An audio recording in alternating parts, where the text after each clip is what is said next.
All right, guys, thanks so much for listening to another episode of the CX Chronicles Podcast. Super excited. We have an awesome guest today, Kristi Faltorusso. Welcome to CXC. Hi, so excited to be here. Pumped So for our guys, conversation.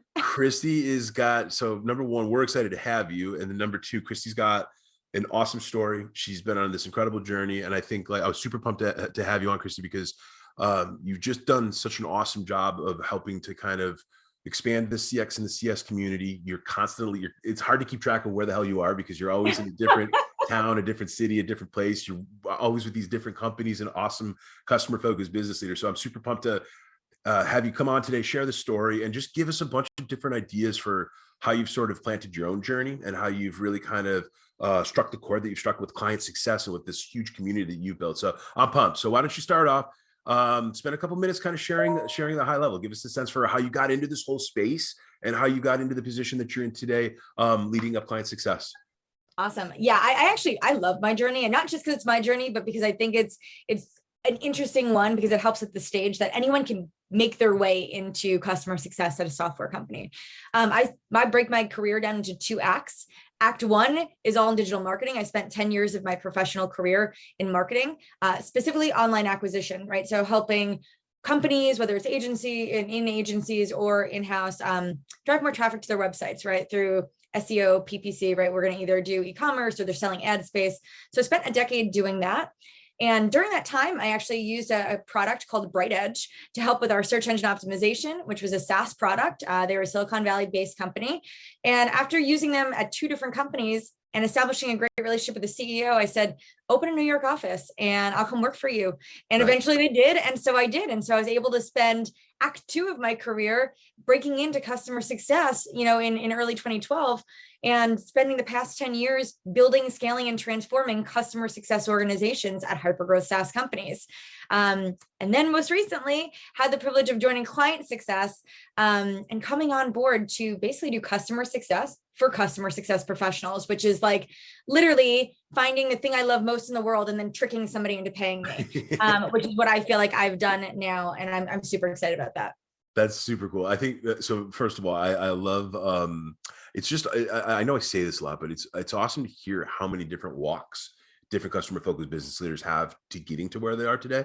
You mentioned digital marketing. Selfishly, that is like such an incredible place for a CXer or a CSer to be able to kind of cut their teeth, because I mean, look, most modern day companies, when you start to think about like this holistic customer journey, and you think about the very first way that a potential customer or a new customer finds out about a business or a product in the first place, you must have had a lot of you got a lot of early experience in terms of just that beginning of the journey, or that upper funnel part of the game. That had to have been huge in terms of kind of thinking about how you eventually, as you get down the journey or you get down the funnel and you're thinking about retention, you're thinking about satisfaction, you're thinking about product adoption, usability, must have been a really good way to kind of start, like starting early on that early part of the journey, and must have really kind of set you off on an interesting course for thinking about how CX and CS it is a huge part of selling, Kristi. It's a huge part of selling. I think people like you and I are probably some of the loudest people around. Like, this is modern sales. Like, if you can get really, really good at bringing people in the door and then keeping them for the long haul, yep, that's the game. That's an easy way to crush your sales goals. It's a super easy way to grow your business. And that's a super easy way to be able to grow your team and expand and scale into the future. So I like how you started that off. Why don't you talk a little bit about client success and give us a sense for the team that you're building today over at Client Success? Awesome. Yeah. So for folks that aren't familiar with what ClientSuccess is, it's a customer success management solution. So we manage from new to renew. So basically your entire customer lifecycle journey, helping make sure that you've got visibility into customer health, engagement, and all the things that kind of make your partnership with your customers really strong, hopefully driving towards retention and advocacy. So I joined about a year ago with the remit of coming in and transforming that post-initial sales organization, right? So if you think about the customer within any organization, right? You've got customer acquisition and then customer growth teams, right? And so customer acquisition might be like marketing and sales, customer growth teams. This is me managing customer success, support, services. And so I came in with that as kind of my task at hand. Kristi, come on board. Let's assess what we're doing for our customers today and find a way to optimize that. And so I spent the past year really redefining who we needed to be to provide a better, stronger value for our customers. We did tons of interviews and met with a lot of folks. And ultimately what happened was we changed everything. I rebuilt the entire team. I mean, listen, we had wonderful people on the team, but what we learned is that we needed different skills, right? And different experiences for the folks that were going to be partnering with our customers. They were super vocal about, hey, listen, your product is really easy. We don't need somebody to kind of walk me through point and click.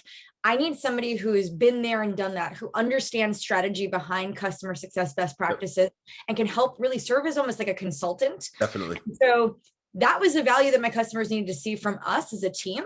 That's what we did. We brought folks on board who had led teams. I had brought folks on that actually had worked at even other customer success management solution companies. Awesome. We just really we I don't say up level because that would say that the other team didn't have the same. We changed the profile. We've also rebuilt our entire support organization and our services function as well in terms of what we were doing with our customers. And while it's still a complete work in progress, we made huge strides and our customers are loving the people. We also rebuilt all the processes. So everything from what do we do the minute a customer comes on board through the entire lifecycle management. Yep. Every single process has been redefined, rejiggered in a way that really puts the customer at the heart of everything. We no longer focus on things that would otherwise be internal metrics or internal focus activities. It's not about us ever. So we redesigned it so that the customer is really taken into consideration in everything that we do. We've made it super flexible, so it feels custom all the time, but can still scale for us in terms of how we execute. Yep. And so far, the feedback from our customers has been wonderful. So we're not done by any means, but we've made huge progress in 12 months. And so I'm excited about continuing that journey. Well, so number one, I mean, in only 12 months to get that laundry list of things, even just touched, let alone turned around, optimized, up leveled, just pushed onto that next stage. That's incredible. That's a ton of heavy lifting. That's a ton of construction. That's a ton of deep thinking. That's probably a tremendous amount of collaboration with the team of ClientSuccess just to get some of that stuff done. Because that's hard. Let's call it what it is. That's hard. It's also even in a fast moving, high paced business that's constantly focused on growth.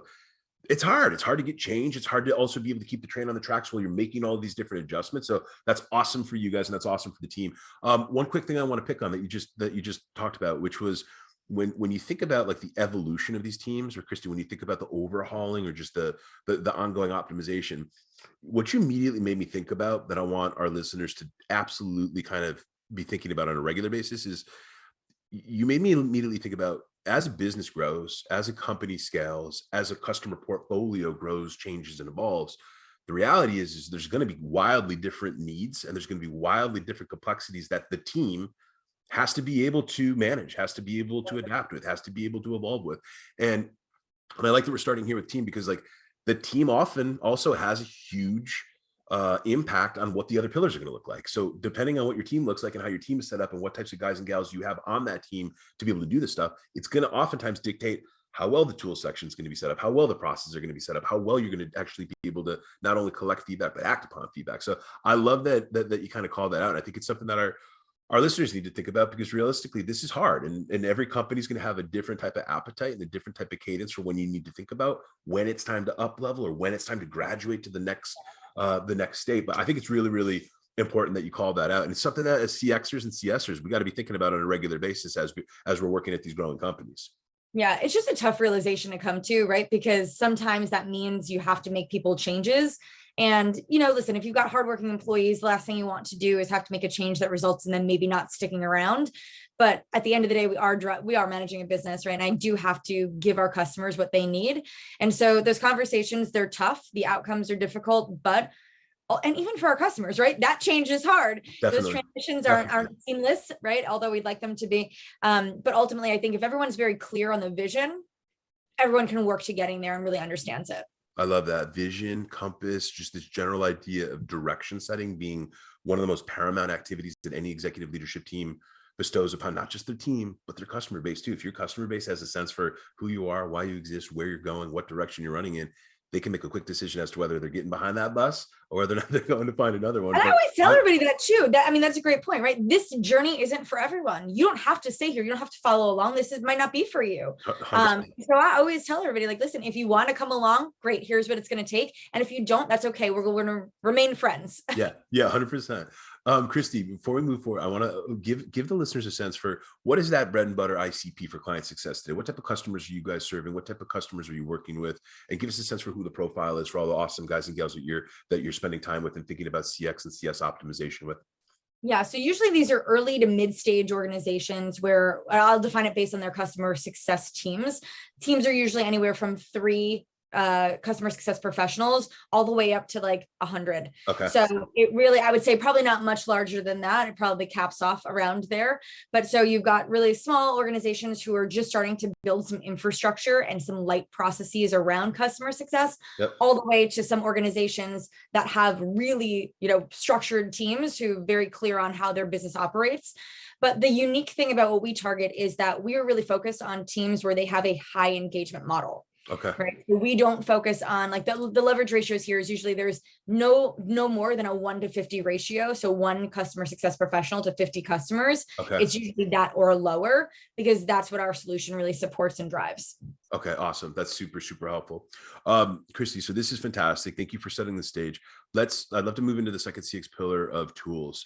So number one, with that being said, and with having probably a very diverse portfolio, you probably see a ton of different tools and you probably see a ton of different technology solutions. You probably see some companies that are doing a phenomenal job of utilizing and maintaining. You probably see some companies that are doing a subpar job of utilizing and maintaining.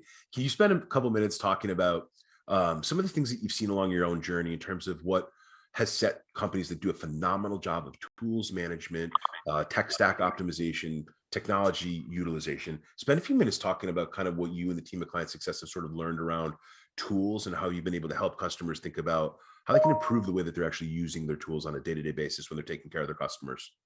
So the first thing I will say and start with is teams that have a very clear vision and a strategy around how they intend to use the solution are usually going to be more successful, right? So we're a customer management solution. Our customers are coming to us, hopefully to operationalize their practice. For teams that come to us with no customer journey, no understanding of what their health score is going to look like, no playbooks, no process, it is a lot more difficult for us to get them to a place where they're going to hit that flywheel and be really successful. But the customers who come to us and who are like, hey, listen, we've been doing this a little manually or a little hacky with our CRM, but we've got it on paper, right? We're really tight on what we need our teams to do, how we're going to do it, what this looks like. Those teams come in and they take off. And those are the ones that we really want to partner. I mean, obviously we want to partner with everybody, but the ones who have it defined, they're going to get it right 100% of the time. Now, what we always say also is like, be clear on the what, but be flexible on the how, right? And this is to be true for all technology, right? Like be clear on what it is you're trying to accomplish, but come to us and be flexible on how we're going to get there, because not every tool is going to be built the way that you need it. And so people that have that clear mindset, right? Like we know exactly what we want to achieve, help us figure out how we get there. Those are the partnerships where our customers can really get value from every single thing our solution does. The ones who are a little bit more rigid around their thought process around that, where they feel like they've defined their what and their how and aren't flexible, those are the ones that often will run into roadblocks, right? Where they're not going to be pleased with a alternative way of getting things done, and they'll almost be their worst enemy. Yep, that makes sense. What have you seen in terms of? It's funny. The last couple episodes we've kind of gotten into this more and more, but what are you seeing in terms of like some of the different ways your customers, or some of the different ways that some of the teams that you're working with, when it comes to like tool kit management and tool utilization? Are you seeing a lot of companies with these like these fat tool stacks where basically you have too many tools? There's confusion around which tools you want your primary CX and CS activities and day-to-day operations getting stored into. And then I guess the utilization part. Are you seeing a lot of companies that they're spending all this money on these tools? They're theoretically spending a lot of opportunity cost of having a bunch of super smart people looking at maybe 17 different things instead of 2 or 3 primary tools. Are you seeing the same type of thing on your end? And if so, what types of things are you guys doing to kind of work with those customers and think about how they can mitigate context switching, really kind of hone in on which 2 or 3 or 4 tools are going to be the primary bread and butter solutions? Can you spend a minute or two talking about what you're sort of seeing on your side with some of that whole world? Yeah, absolutely. So I will say our smaller customers definitely have less technology, right? Just probably because of funding and budgets. So those teams really, they're maybe using a CRM and us, and maybe like a few other point solutions in their stack, right? So it's super easy for us to work with them and help them get what they need, right? Which is ultimately that data democratization and getting them to really utilize all the information in a well-streamed way. What happens is you get these, and it's not even the larger companies, it's like the mid-sized customers who have some money, and everyone starts feeling like we need all these tools to solve all these problems. But what happens is you've got leaders who are building their own tech stacks, right? But not realizing that this is one universal journey, right? So if your tools, if you're not thinking about how they all work together, how the data should flow from system to system, this is where you end up with these data silos, right? And this is where that breakdown happens. And your teams are having to go to 5 different places.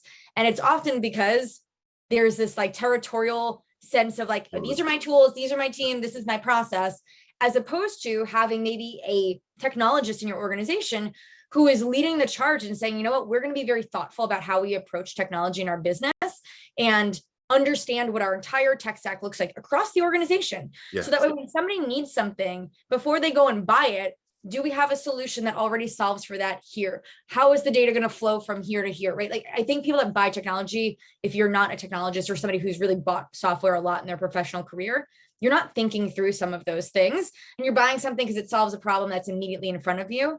And because you're not being super thoughtful about it, that's where that breakdown happens. So I do feel like you get to a certain size and there's all this tech debt that you have because you bought all these solutions and you're not using any of them. So I completely agree. And I think you just nailed the other part of it, Kristi, which is people. And it's almost like the minute that a company gets to the point where they've got the funds, or they've got the war chest, or they got the financial capabilities of going out and getting a bunch of smart people who, frankly, they've done it before. They've got technology experience. They've built out these types of portfolios and processes and playbooks to get you there. But you just nailed it, where if you don't already have some centralized strategy or some type of centralized roadmap, or I love your point of like, no, just have whoever the CTO or the chief innovation officer or the chief product officer, whoever that is, kind of managing the data hygiene, the data governance, the data structuring, connectivity between these toolkits. Like, that's the starting point, guys. How do you ever buy a tool that doesn't speak with all the other tools that you have if it's core to your operating model? Like 100%. Those are things I can't wrap my head around. Like, how did your organization allow for this? Right? We spend half our customers. I mean, listen, we all know it's garbage in, garbage out. Totally. And the biggest challenge we have is the data hygiene that lives in something like their CRM, right? This is supposed to be your centralized data warehouse, right? For all information.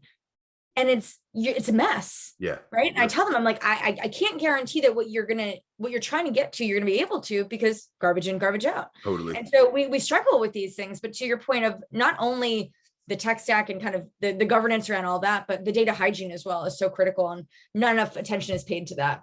I totally agree. I last point, you mentioned the customer journey mapping too. And I've kind of been on this horse for a while now, but like, folks that as soon as they roll their eyes when people like Kristi and Adrian say, hey, customer journey mapping is important, this is another piece. Like, if for our listeners, if you're not thinking about another critical importance in terms of why customer journey mapping can also help to create a blueprint for your organization, or minimally a blueprint for your executive leadership team, Kristi, this is another one that with some of our customers at CXC, when you start mapping out all of the solutions across a specific customer journey, and then you start looking for that either the overlapping or the interlay or the missing pieces, the missing connectivity, the missing visibility, the missing socialization. Again, that's one of the easiest places that you can help, I think, any company in the world start to kind of at least see some opportunities and some threats around when you're starting to identify where systems aren't communicating or where silos are created and visibility is lost. How are you actually building a world-class voice of customer report or dashboard or visibility set for the whole business to be able to go and consume what's going on with the voice of customer, what's going on with the drumbeat or the pulse of the customer? So that's another way that, like, it's like another reason why this stuff is so important to put it all together and to bake it into something that's going to be awesome. So what's also crazy on that, though, that I feel like a lot of people fail to see is the impact of your internal tech stack on your customer's experience. Absolutely. Yep. It's not just about breakdown of processes. How are those systems not speaking together, doing things that they're supposed to be doing? That's fine, but not with the right data, not with the right flows. That impacts your customers, right? I always think about like the sequencing of something like invoicing, right? Like, why are you sending an invoice right before you've even kicked off with your customer? You've proven no value. Why can't you wait like 6 days. I mean, 100%. it's silly things like that, but just because the technology triggers, because contract signed, invoice out. Yep. And you're not thinking about how the technology is actually flowing with the customer lifecycle in a way that is impacting your customers. It's crazy. 100%. Yep. Kristi, I'd love to dive into the third CX pillar of process, and you started to kind of hit on some of this, but what have been some of the ways that you and the team of Client Success, and more importantly, just Kristi in her own journey, what have been some of the ways that you've leveraged your ability to curate living playbooks with your team, control, monitor them, right? Keep a tab on it. Because I think the thing that I'm learning, the more time I spend in just like the growth-phased business side of trying to help companies grow and help companies scale, these playbooks change on a weekly basis. It's arguably daily, but it's minimally on a weekly basis. There's new foundational items, there's new directional sets, there's new pivots or pitches that happen with the business, that a new customer comes on and now all of a sudden you're chasing a different type of a target. But can you spend a few minutes talking about some of the things that have worked really well for you when it comes to playbooks, or when it comes to standard operating procedures, or just baking process into the day-to-day of an awesome CX and CS organization?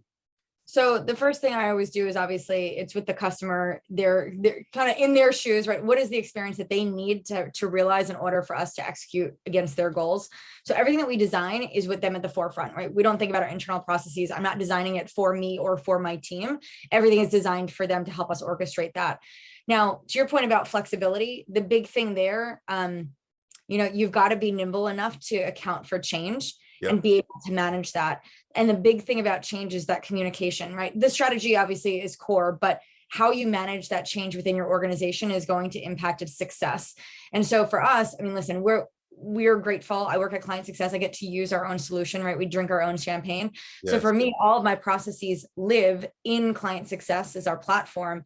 And so as things evolve, right, we're able to see the data and impact correlation back to our processes right in the solution and modify on the fly. Okay. Now, I will say we do have some standard process around how those things get modified and what we do in terms of change, right? Not every CSM can go and make a change to things. Okay. Things have, I'm the governing body over our process and infrastructure. So the team will provide feedback, right? And that's what I want them to do. They're the frontline team working with our customers every day through our life cycle and all the processes that go with that. When we're hearing or seeing the need to modify those things, we meet internally, we discuss these things, we discuss what those changes look like, and then we execute accordingly. I will say I used to be a little bit more rigid and saying like, nope, we only make change on these days, right? We make change 6 months and 6 months and like not in between. And what I found is that me being that rigid, because I am such a process person and like need structure, that was doing a disservice to our customers, right? Forget like how that was impacting my team, but that inflexibility was really hurting our customers, because if we needed to modify, we needed to modify right away. Yeah. So having the ability to clearly define, measure the impact of all your processes, keep them in place where you do have that kind of system of record where everyone's working off of the same process and model, and then also being able to modify as needed, but having a governing body so it's not the Wild West.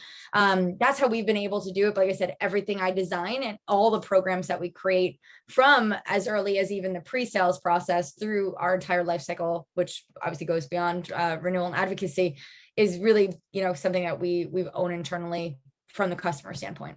I love that. I think, I don't know if it's just a product of the type of folks that gravitate towards the customer experience and customer success space or what, but I've found over my last 15-year journey at working at a number of these different high growth startups, folks in our camp tend to have an innate ability to chronicle, document, curate, capture, socialize, and then improve that content better than I think anybody in the business. And maybe that's me selfishly saying that, because we are like that. We are the hub. I mean, we have arms and feet and legs in every single part of the business, right? We're in marketing, we're in sales, we're in support, we're in product, we're in analytics, we're managing up to an executive leadership team, we're managing down to the ranks of the portfolio. But I think that now more than ever, I feel like I'm having more and more conversations where people understand the criticality of having that playbook, or having that set of procedures, or having that process.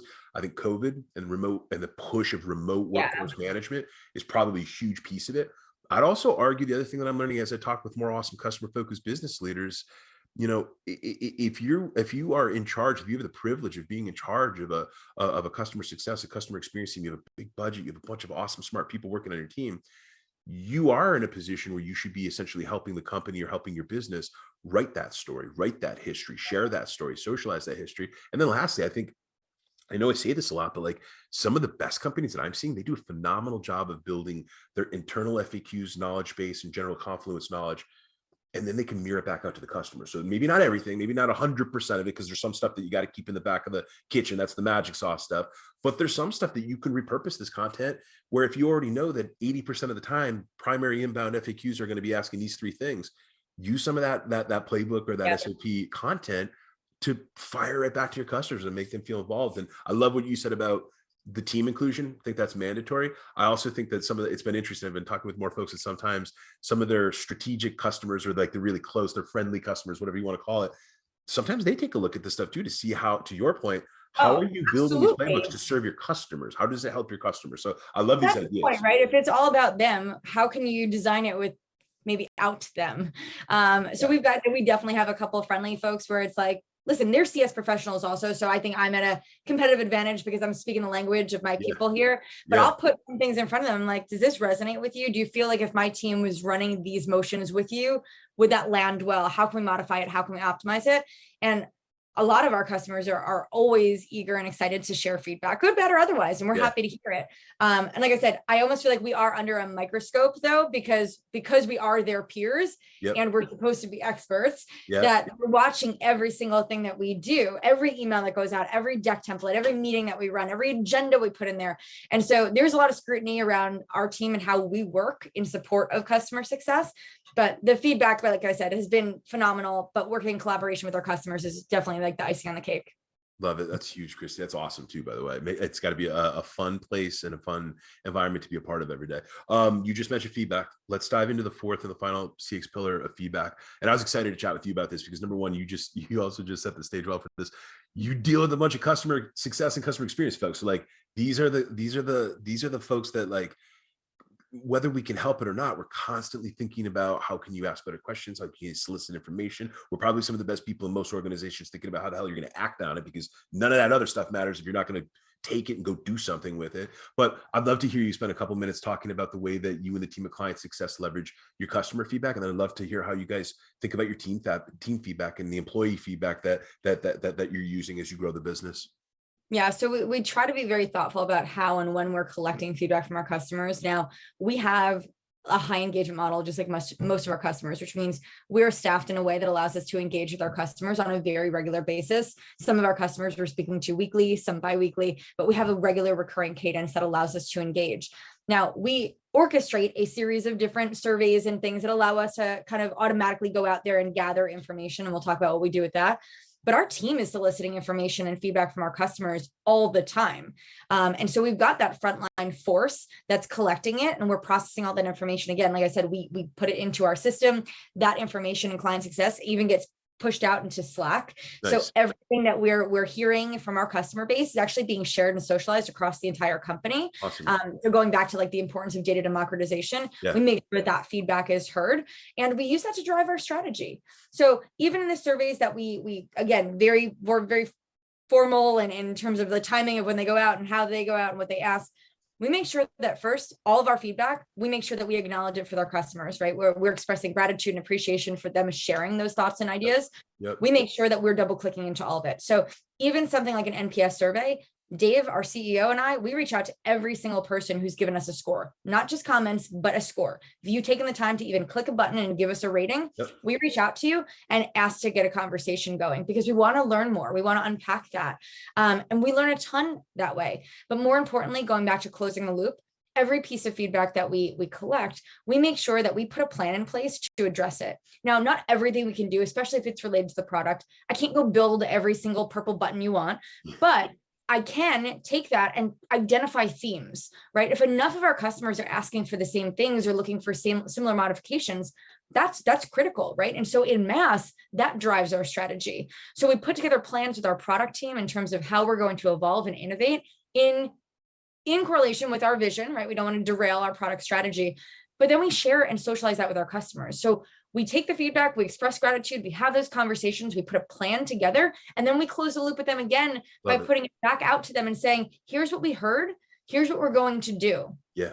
And that I feel like, and then we do it, right? I think the doing it is the most important part. Absolutely. managing that as our process, whether it's feedback from a survey or feedback from a conversation or something that we've heard through the grapevine, all of those things matter to us, but we want to just make sure that, again, we bring it through that entire life cycle of listening, acting, and closing that loop. I love it. I want every one of our listeners to literally pause this, go back, listen to exactly what Kristi just said, because Maybe she just gave them the picture perfect playbook for how you need to be thinking about that. I think there's just one thought I want to add on to it, which is like, you nailed it, Kristi, but like these reviews, these feedback, these survey responses, these inbound Slacks, these text responses, that type of, number one, just to your point, the time that that customer just took to give you something that they didn't even need to give you, they're already paying you for the product or the service. That stuff needs to be viewed as gold. It's like those reviews, feedback is gold. It's like you're getting a bonus from the customer. But there's another piece.